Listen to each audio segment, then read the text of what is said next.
the number that's above is the atomic number. How many protons are in the molecule? Protons and neutrons. Yeah. Technically, it only tells you the number of protons. Okay. Almost always, the number of neutrons are the exact same. When are they different? So isotopes. Okay. So I'll just use hydrogen. So it has that one up there, and then below it you're going to see something like 1.008 or something like that. Mm-hmm. So the atomic number is the number of protons. So in hydrogen there's one proton. Okay. So just for conceptual, like if you have to take chemistry, you'll kind of learn something different. But just for conceptual, there's usually one neutron as well. So proton, neutron. In isotopes, there could be 2 neutrons, there could be 3 neutrons, there could be just a different number of neutrons. Isotopes are unstable compounds. Like, have you ever heard of radioactive isotope or something like that? So since they're not stable, they break down, and that's kind of what they use like in geology to be able to figure out the age of something. But isotope, all it means is there's a different number of protons than neutrons. So for other atoms, so we got carbon. So what's carbon's atomic number? 6.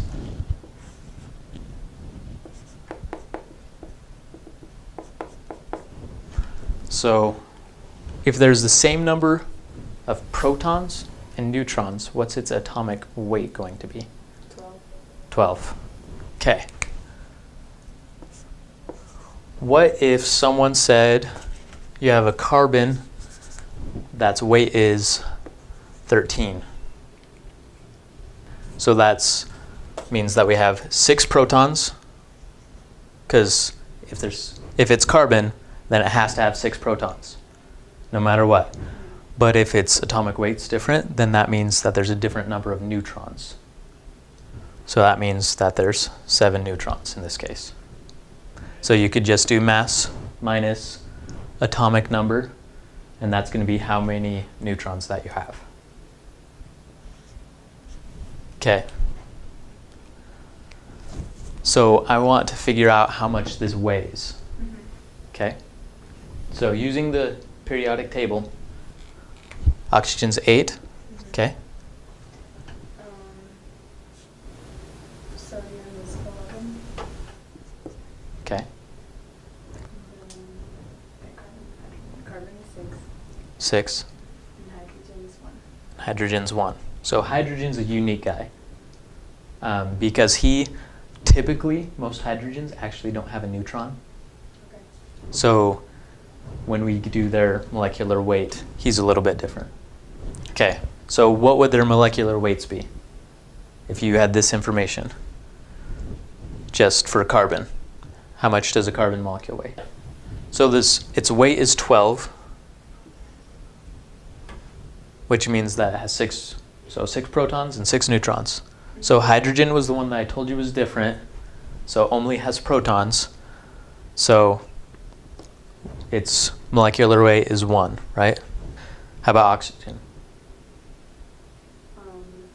Is that one 16?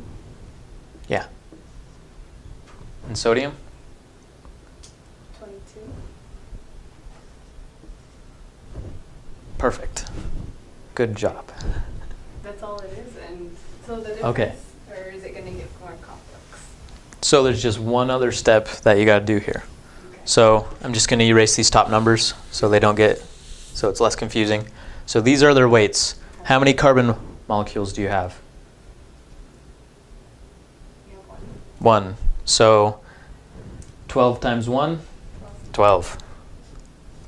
How many hydrogen do we have? Is it 3? Yeah, so we have 3 of them. So 3 times 1? 3. Oxygen, 1. 16. Sodium, we only have 1. 22. So then you would add these numbers together, and that would get you your molecular weight. So there was a couple terms that he used. There was an AMU, an atomic mass unit, a mole, and Avogadro's number. Yeah. Okay, so there's this number, 6.022 times 10 to the 23rd power.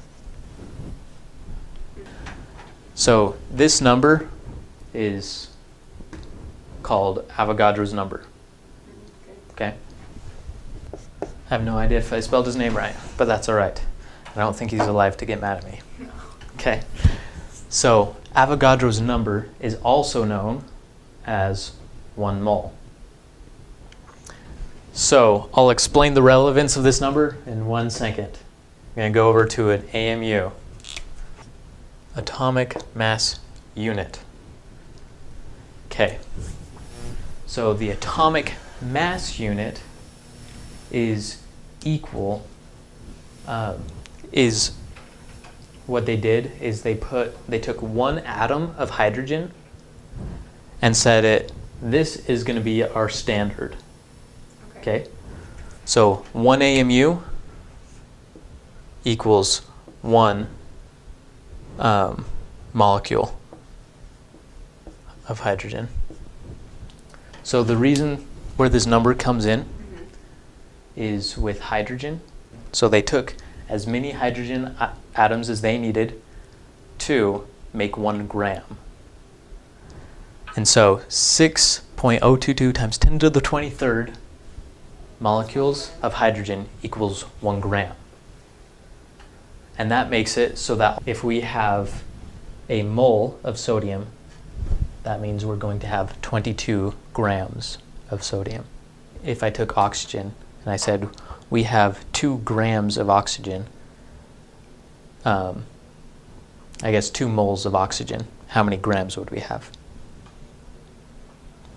32. 32.